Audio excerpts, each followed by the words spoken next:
আমার বউ আমার বাবার অর্থাৎ তার শ্বশুরের অনেক সম্মান আর সেবা করত, প্রতিদিন তার মাথায় মালিশ করে দিত। কিন্তু যখনই আমি বাহিরে থেকে ঘরে ফিরতাম, আমার স্ত্রী বাথরুমে চলে যেত। আমার তার উপরে সন্দেহ হতো।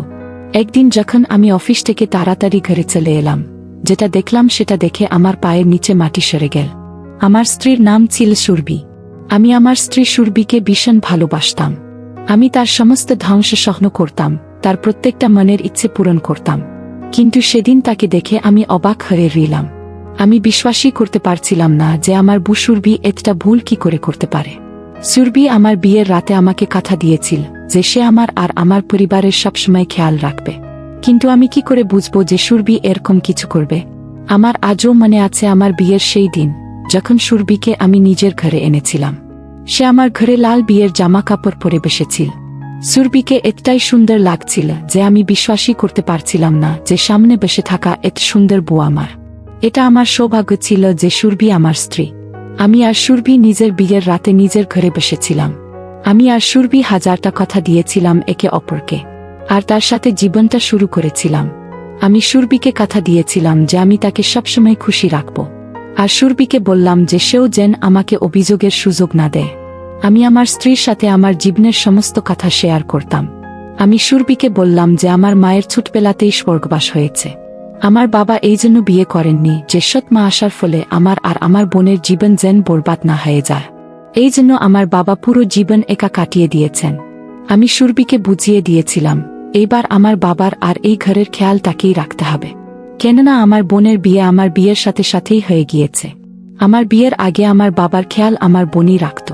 সুরভির হাতের মেহেদির রাম এখনো হালকা হয়নি, আর তাতেই ওকে ঘরের সমস্ত কাজ দেখতে হতো। এমনিতে তো ঘরের মধ্যে অনেক চাকর ছিল, কিন্তু কাউকে তো চাকরদের মাথার উপরেও থাকতে হয়। সুরভি বিয়ের কিছুদিন পরেই আমাদের বাড়ির সমস্ত দায়িত্ব সামলে নিয়েছিল। আমার জীবনে সে যেন কি পাহাড়ে এসেছিল। সে আমার অনেক খেয়াল রাখত। সবথেকে খুশির কথা হলো আমার বাবারও সে খেয়াল রাখত। আমার বাবা একজন বয়স্ক মানুষ ছিলেন। বাবা বেশিরভাগ সময় চার পেয়ে বিছানায় কাটিয়ে দিতেন। সুরভি আমার ঘরটাকে এত সুন্দর করে সামলে নিয়েছিল যেন সে সবসময় এই বাড়িতেই থাকত, যখন কিনা আমাদের বিয়ের মাত্র 2 মাস হয়েছিল। এত কম সময়ে সুরভি আমাদের সবাইকে আপন করে নিয়েছিল। আমি আমার বাবার একমাত্র ছেলে ছিলাম, তার সমস্ত ব্যবসা আমি দেখতাম।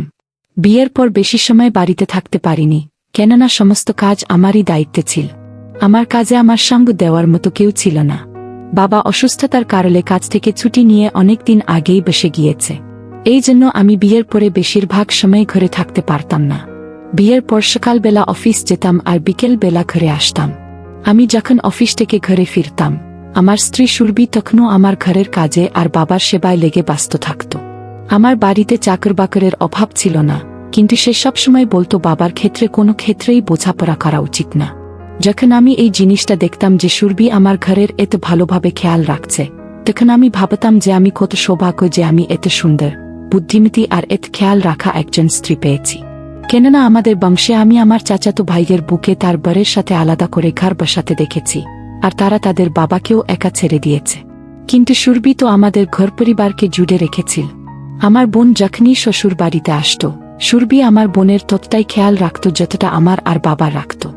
আমার বোন যখন সুরভিকে বাবার খেয়াল রাখতে দেখল, সে আমাকে বলল, দাদা, আমি প্রায়ই শ্বশুর বাড়িতে বাবার জন্য চিন্তা করতাম, কিন্তু এখন যখন থেকে বৌদিকে তার খেয়াল রাখতে দেখেছি, এইবার আমার আর চিন্তা নেই। আমি তো নিজেই আমার বোনের থেকে এই কথাটি শুনেই ভীষণ খুশি হলাম। আর আমি নিজের বোনকে বললাম, সুরভি থাকতে তোকে একদম চিন্তা করতে হবে না, ও বাবার ভীষণ ভালোভাবে খেয়াল রাখে।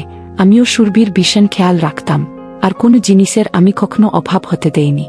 আমি সুরভিকে ভীষণ ভালোবাসতে লেগেছিলাম। 1 মিনিটের জন্য তাকে দূরে রাখতে পারতাম না। যখন অফিস হতো তখন বারবার তাকে ফোন করতাম। একদিন বাবার শরীর হঠাৎ ভীষণ খারাপ হয়ে গেল। বাবা বলল যে তার পায়ে হঠাৎ ভীষণ ব্যথা হতে শুরু করেছে, কারণ সে এখন বেশিরভাগ সময় বিছানায় কাটায়, এজন্যই তার পায়ে ভীষণ ব্যথা শুরু হয়েছে। ডাক্তার বলেছিল বাবার পায়ে মালিশ দরকার, তার একটু কাজ করা উচিত, যাতে তার পায়ে ভালোভাবে রক্ত চলাচল হতে পারে। ডাক্তার মালিশের সাথে সাথে কিছু ওষুধ বলে দিয়েছিলেন। ডাক্তার বলেছিলেন যে মালিশ করার সময় কোন অবহেলা যেন না থাকে। আমি বাবার ওষুধপত্র সুরভিকে দিলাম, তাকে বললাম আমি তো অফিস থাকি, আর তাই সে যেন বাবার সম্পূর্ণ খেয়াল রাখে, আর প্রতিদিন না কোনো চাকরকে বলে নিজের সামনে তার পায়েতে যেন মালিশ করিয়ে নেয়। এই কথার উত্তরে সুরভি যা বলল সেটা শুনে আমি তো একেবারে অবাক হয়ে গেলাম। সে বলল, তোমার বাবা মানে আমারও তো বাবা, আমি তার দায়িত্ব কোনো চাকরের উপর কি করে ছাড়তে পারি? বরং আমি নিজেই তার পায়ে মালিশ করে দেব। আমি তো এই কথায় ভীষণ খুশি হয়ে গেলাম। আমি সুরভির কপালে চুমু দিলাম আর বললাম, আমাকে কখনো তুমি ছেড়ে দিও না, আমি তোমাকে ভীষণ ভালোবাসি। এখন সুরভি রোজ সকালে আমার সাথেই উঠে, আমার জলখাবারের ব্যবস্থা করে আর আমাকে অফিস পাঠা। সুরভি রোজ বাবার পায়ে আর হাতে মালিশ করে দেয়, যাতে তার শরীরে রক্ত সঞ্চালন ভালোভাবে হয় আর তার পায়ে যাতে ব্যথা না হয়। আমি যখন রোজ অফিস থেকে ঘরে আসি আর যখন বাবার সাথে তার ঘরে দেখা করতে যাই, তখন বাবা খুব খুশি হয়ে আমাকে বলে যে সুরভি তার অনেক সেবা করে। তিনি তো সুরভির প্রশংসা পঞ্চমুখ প্রশংসা দিয়ে যেন সেতু বন্ধন করতে চায়। আমার বাবা সুরভিকে অনেক আশীর্বাদ করে। আমি সৌভাগ্যবান ছিলাম যে সুরভির মতো একটি সুন্দরী আর ভালো বউ পেয়েছি। কিন্তু আমাদের জীবনে শুধুমাত্র একটাই অভাব ছিল, যে প্রায় 1.5 বছর হয়ে গেছিল, কিন্তু তবুও আমাদের একটি বাচ্চা হয়নি। যখন আমরা ডাক্তারকে দেখালাম, তখন ডাক্তার বলল আমার আর সুরভির মধ্যে কোনো সমস্যা নেই। আমি চিন্তা ছিলাম যে যদি কোনো সমস্যাই না থাকে তাহলে আমাদের বাচ্চা কেন হচ্ছে না। যে কোনো মেয়ে যখন দেখে যে তার মা হতে দেরি হচ্ছে, তখন সে চিন্তায় পড়ে যায়। কিন্তু আমি বুঝতেই পারছিলাম না যে সুরভি এই ব্যাপারে কেন কোনো চিন্তাই করছিল না। আমার মনে হয় যে বোধহয় সুরভি বেশি ধৈর্যবতী মেয়ে, এজন্যই সে শক্ত করেছিল আর এজন্যই সে চিন্তাও করত না। অন্যান্য ব্যাপারের মতো আমার এই কথাটাও আমায় তার প্রেমে পাগল করে তুলে। সুরভি সুন্দরী আর বুদ্ধিমতী হবার সাথে সাথে একজন ধৈর্যশীল মেয়েও ছিল। একদিন আমার শরীর খারাপ ছিল, আমি তাই সেদিন ছুটি নিয়েছিলাম। আমি ভাবলাম জীবনে একটু রেস্ট নেওয়া দরকার। ওই দিন আমি বাড়িতেই ছিলাম। সুরভি ঘরের সব কাজ গুছিয়ে নিয়েছিল। সুরভি বাবার ঘরেই তাকে মালিশ করে দিত। আমি ঘরে বসে চায়ের সাথে খবরের কাগজ পড়ছিলাম। সুরভি তখন আমায় বলল, আবার মালিশের সময় হয়ে গেছে, আমি তাই মালিশ করতে যাচ্ছি। আমি সুরভিকে বললাম যে না, আজকের সময়টা আমার সাথে কাটাও, কোনো চাকরকে বলে দাও বাবার মালিশ করতে। সুরভি বলল সে নিজেই বাবার মালিশ করবে। আমি বললাম ঠিক আছে, তাহলে তুমি তাড়াতাড়ি এসো। আমি সুরভির একটা অদ্ভুত ব্যাপার লক্ষ্য করেছিলাম, সে বাবার ঘর থেকে আসার পর সাথে সাথে বাথরুমে চলে যেত। প্রথমে তো আমি ভাবতাম যে মাঝে মাঝে সে যায়, কিন্তু একবার নয়, বেশ কয়েকবার আমি এটা নোটিশ করেছিলাম যে সুরভি এরকমটাই করতে থাকে আর বারংবার সে ঘরে আসার পর বাথরুমে চলে যায়। আমি ভাবতাম যে কেনি বা তেল লাগানোর পর বারবার হাত ধোবার জন্য সে বাথরুমে চলে যায়। এটা একদিনের কথা না, বরং সুরভি রোজই এরকম করত। আমার মনের মধ্যে একটা অদ্ভুত খেয়াল আসতে লাগলো। একদিন আমার বোন এসেছিল। আমার বোন আমাদের বাড়িতে কমই থাকত, কিন্তু এখন সে 3-4 দিনের জন্য এসেছিল। আমার বোনও সুরভির এই ব্যাপারটা লক্ষ্য করেছিল যে বাবার ঘরে মালিশ করতে গিয়ে ঘরের বাইরে আসতে না আসতেই বাথরুমে ঢুকে যায়। সে আমার সন্দেহ যেন সত্যিতে বদলাতে শুরু করেছিল। আমার মাথার মধ্যে এই কথাটা বসে গিয়েছিল যে কিছু তো নিশ্চয়ই আছে। এই কথাটা আমার বোনও নোট করেছিল। এবার আমার এটাই জানতে বাকি ছিল যে আসলে আমারও সুরভি আর আমার বাবার ঘরে কি এমন করে। কেননা এটা যদি একদিনের কথা হতো তাহলে কোনো ব্যাপার ছিল না। আমি একদিন সুরভিকে ফোনে কথা বলতে শুনলাম, তার কথা বলার ধরন অন্যরকম ছিল। সুরভি বলছিল যে সে আসলে তার বাড়িতে কারোর সাথে কথা বলছিল না। আমি ভাবলাম পরের বার ইচ্ছাকৃতভাবে বলবো যে আমার সাথেও কথা বলিয়ে দাও, ও এবারে ঘরে চলে এসেছে। যখন সুরভি ফোনে কথা বলছিল তখন আমি তাকে বললাম, সুরভি, আমাকেও তোমার বাড়ির লোকের সাথে কথা বলিয়ে দাও। তখন সুরভি হঠাৎ করে চমকে গেল আর বলতে লাগলো, মায়ের ফোন তো কেটে গেছে, এরপরে যখন আসবে তখন কথা বলিয়ে দেব। আমার এই কথাটাতেও সন্দেহ হলো, আজকাল ওর প্রতিটা কথায় আমার সন্দেহ হয়। এবার আমি সুরভির এই ফোনের ব্যাপারটা জানার জন্য উদ্গ্রীব ছিলাম। একদিন আমি ইচ্ছে করে সুরভিকে বলে গেলাম যে রাতে অফিস থেকে দেরি করে আসব।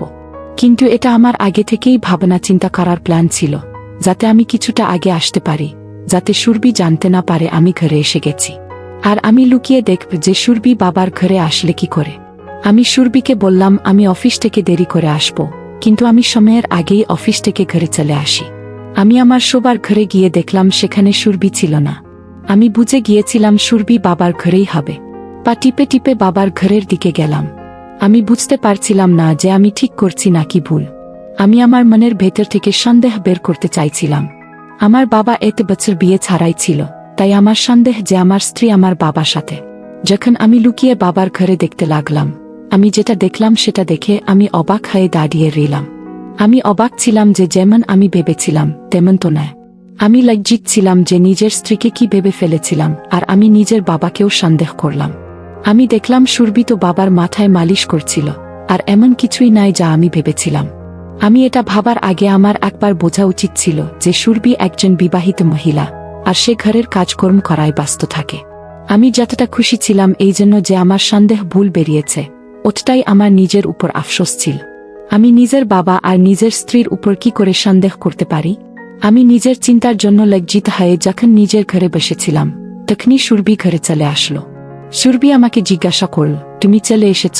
তখন আমি বললাম, হ্যাঁ, আমার আসার কথা তো ছিল দেরি করে, কিন্তু আমার শরীরটা ঠিক নেই, সেজন্য তাড়াতাড়ি চলে এসেছি। এই কথা সে যে জবাব দিল, সেটা শুনে আমি চিন্তায় পড়ে গেলাম। সুরভি বলল যে সে জানতো আমি অফিস থেকে তাড়াতাড়ি চলে আসব, কেননা সে অফিসে ফোন করেছিল, সেখান থেকেই জানতে পারে যে আমি বেরিয়ে পড়েছি। এবার তো আমার মাথার মধ্যে আবার ঘুরতে লাগলো যে কি জানি, আজ সুরভি আর আমার বাবা কিছু করে থাকতে পারে, কেননা সুরভি তো জানতোই যে আমি ঘরে আসছি। আমি আজ যেটা দেখলাম সেটা স্বাভাবিক বলে মনে হচ্ছিল। আমার মনে হচ্ছিল এখনো আমাকে সত্যিটা লুকানো হচ্ছে। আমি এবার সিদ্ধান্ত নিয়েছিলাম যে এই ব্যাপারটার পেছনের সত্যিটা আমি জেনেই ছাড়ব। সুরভি আর বাবা বন্ধ ঘরে কি এমন করে আর আমার থেকে লুকা? আমার হৃদয় আর মাথা তো এবার চিন্তা অস্থির হয়ে যাচ্ছিল। এবার তো আমি চাইছিলাম যেভাবেই হোক সত্যিটা আমায় জানতেই হবে। আমি ঠিক করে নিয়েছিলাম সত্যিটা থেকে আমি এবার পর্দা তুলেই ছাড়ব, যাতে অন্ততপক্ষে আমার হৃদয় শান্তি পা। একদিন আমি সুরভিকে না বলেই তাড়াতাড়ি অফিস থেকে বাড়ি চলে এসেছি। যখন আমি ঘরে এলাম তখন সুরভি ঘরে ছিল না। আমি চাকরকে জিজ্ঞেস করলাম, সে বলল সে বাবার ঘরে আছে।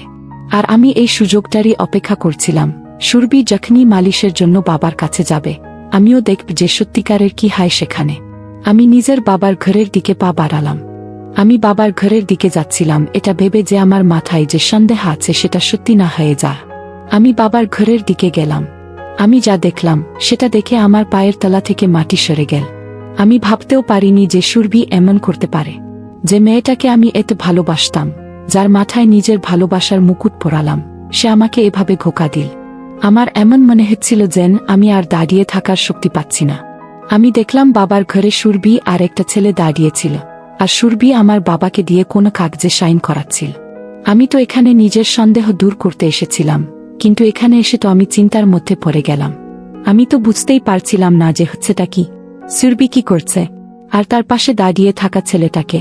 শুধুমাত্র আমি এটাই দেখছিলাম যে আমার বাবা অজ্ঞান থাকা অবস্থায় কাগজে সাইন করছিল। আর আমি এই ব্যাপারটা আর পরোয়া করিনি।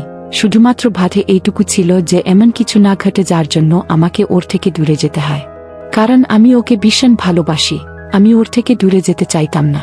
যে ব্যাপারটার ভারে ছিল ঠিক সেটাই হলো। আমি সুরভিকে কিছু বলতে শুনলাম, যেটা আমাকে অর্ধেকটা মেরেই ফেল। সুরভি আর ওই ছেলেটি এ ব্যাপারটা জানতো না যে আমি দাঁড়িয়ে আছি সেখানে। সুরভি ওই ছেলেটিকে বলল, তাড়াতাড়ি এই বুড়োটার সাইন নিয়ে নাও। আমি আমার সকল জিনিসপত্র বেঁধে নিয়েছি। আমার বার আসার আগেই আমাদের এখান থেকে বেরোতে হবে। আমি এখনো বুঝতে পারছি না যে আমার ঘরে এসব কি হচ্ছে। আমার মাথা ফেটে যাওয়ার আগেই আমি দূরে গিয়ে সুরভির কাঁধে হাত দিলাম, আর তার হাত দুটো ঘরে জোরে নাড়িয়ে তাকে বললাম যে, সুরভি, তুমি এটা কি করছো? বন্ধুরা, ভিডিওর মাঝখানে একটা কথা বলতে চাই। আমি তোমাদের সর্বদা হাসি খুশি রাখার জন্য খুব কষ্ট করে ভিডিও বানাই। তাই তোমাদের কাছে অনুরোধ থাকবে অবশ্যই ভিডিওটি দেখে একটি লাইক করবেন এবং এজিকে চ্যানেলটি সাবস্ক্রাইব করে পাশে থাকবেন। আমি সুরভিকে জিজ্ঞেস করলাম, তুমি কি আমাকে ধোঁকা দিচ্ছ?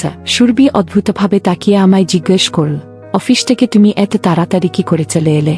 আমি সুরভিকে জিজ্ঞেস করলাম, আমি যা জিজ্ঞেস করছি আগে তার উত্তর দাও। সুরভি আমার কথায় চুপ করেছিল। আমি সুরভিকে ছেড়ে ওই ছেলেটার কালার ধরে ধরলাম। সুরভি আমাকে বারবার বলতে লাগলো যে ওকে ছেড়ে দাও। আমি ছেলেটিকে পুলিশের হুমকি দিতে লাগলাম আর বললাম যে, সত্যি বলো, এখানে কি করতে এসেছ? না হলে পুলিশ দিয়ে ধরিয়ে দেব তোমায়। আমার এই কথায় ছেলেটা ভাইয়ে বলতে লাগলো যে সে সুরভিকে ভালোবাসে, আর সুরভিও তাকে খুব ভালোবাসে, আর তারা দুজন বিয়ের আগে থেকে একে অপরকে ভালোবাসত। সুরভির পরিবার তার বিয়ে ওই ছেলেটির পরিবর্তে আমার সাথে জবরদস্তি করে দিয়েছিলেন। যখন সুরভি জানতে পারল যে তার বিয়ে একটা বড়লোক বাড়ির ছেলের সাথে হতে যাচ্ছে, সুরভি তার প্রেমিকের সাথে মিলে একটা প্ল্যান বানালো যে বিয়ের পর আমার সমস্ত সম্পত্তি আর টাকা পয়সা ঘর থেকে নিয়ে তারা পালিয়ে যাবে। কেননা তার প্রেমিক ভীষণ গরিব ছিল, সে আমাকে বিয়ে করে আমার সম্পত্তি লুটপাট করতে চেয়েছিল। আর এটাই এতদিন ওর প্ল্যান ছিল, যার জন্য সুরভি আমাকে ধোঁকা দিল। সে একটা ধমক দিতেই সুরভির সমস্ত রহস্য খুলে দিল। এবার আমি বুঝতে পারলাম যে সুরভি আমার বাবার ঘরে কেন যেতে চাইত। সে জানত যে আমার সমস্ত সম্পত্তি আমার বাবার নামে আছে। সে বাবার কাছে এই জন্য থাকত যাতে সে সুযোগ পেয়ে তাকে অজ্ঞান করে তার সমস্ত সম্পত্তি আর কাগজে সই করাতে পারে। এবার আমি বুঝলাম যে সুরভির কেন কোনো বাচ্চা হচ্ছিল না, আর কেন তার এই বিষয়ে কোনো চিন্তা ছিল না। সুরভি চাইতো নিজের প্রেমিকের সাথে পালিয়ে যায় আর যেন তার সাথেই জীবন কাটা। সুরভি সম্পত্তি আর নিজের প্রেমিকের লোভে নিজের সুন্দর সংসারকে খারাপ করে নিল। এবার আমি বুঝলাম যে সুরভি কার সাথে ফোনে কথা বলতো। আমি বোকা ছিলাম, কারণ তাকে অনেক বিশ্বাস করেছিলাম। সুরভি সেদিন বাবাকে অজ্ঞান হওয়ার ওষুধ খাইয়েছিল, আর যার জন্য বাবা অজ্ঞান হয়ে গিয়েছিল। যদি আমি সময়মতো না আসতাম, তাহলে সুরভি না শুধু আমাকে ধোঁকা দিত, বরং আমার সমস্ত সম্পত্তি সে নিয়ে পালিয়ে যেত। আমি তৎক্ষণাৎ পুলিশকে ফোন করলাম। সুরভি আমার পায়ে পড়ে আমার থেকে ক্ষমা চাইল, কিন্তু আমি তাকে ক্ষমা করিনি। সে আমার বিশ্বাস বেনেছিল, সে আমাকে বরবাদ করে দিয়েছিল।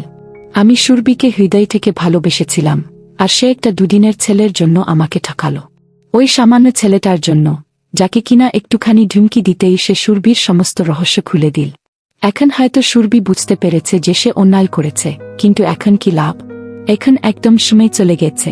সুরভি শুধু টাকার লোভে আমার সাথে প্রতারণা করেছে। সে একবারও ভাবেনি যে আমি তাকে এত ভালোবাসি। আমি তার প্রতিটি ইচ্ছা পূরণ করেছি, তবুও সে আমার সাথে এমন করেছে। সুরভি জেলে তার কর্মের জন্য শাস্তি ভোগ করছিল। সুরভির বিশ্বাসঘাতকতার পর আমি কোনো নারীকে বিশ্বাস করা বন্ধ করে দিয়েছিলাম। তখন আমার বোন বুঝিয়ে বলল, এই প্রতারক মেয়ের জন্য তুমি তোমার জীবন নষ্ট করো না ভাইরা। তুমি এখনো ছোট, তোমার ভবিষ্যৎ জীবনের জন্য একজন সঙ্গী খুঁজে বিয়ে করো। সুরভি চলে যাওয়ার পর আমি ডিপ্রেশনে চলে গিয়েছিলাম। আমার বোন এবং আমার বাবা আমাকে বুঝিয়ে বল। এরপর আমিও আর মন খারাপ করে থাকিনি, চিন্তা না নিয়ে খুব ভালো মেয়েকে বিয়ে করেছি। এখন আমাদের একটি ছেলে আছে। আমি আমার জীবনে অনেক সুখী। সব মানুষ এক না। জেল থেকে ছাড়া পেয়ে সুরভি অনেকবার আমার সাথে কথা বলার চেষ্টা করেছিল, কিন্তু সে যখন আমার আসল ভালোবাসার মূল্য দেয়নি, আমার কাছেও তার আর মূল্য নেই। আর এখন আমি সেই প্রতারক মহিলার ছায়াও দেখতে চাই না। বন্ধুরা, আপনাদের উপর ছেড়ে দিলাম, আমি কি ভুল করেছি নাকি ঠিক করেছি। আর আজ শেষ করার আগে একটি কথা বলবো, ভালোবেসে যে সম্পর্কের সৃষ্টি হয়, সেই জন্মজন্মের জীবনসঙ্গীকে দয়া করে কখনো ধোঁকা দিবেন না। তো বন্ধুরা, আজকে এই পর্যন্তই। ভিডিওটি দেখার পর যদি তোমাদের ভালো লাগে, তাহলে অবশ্যই একটি লাইক করবেন এবং কমেন্ট করে তোমাদের মতামত জানাবেন। আর চ্যানেলটি সাবস্ক্রাইব করে সাথেই থাকবেন। ধন্যবাদ।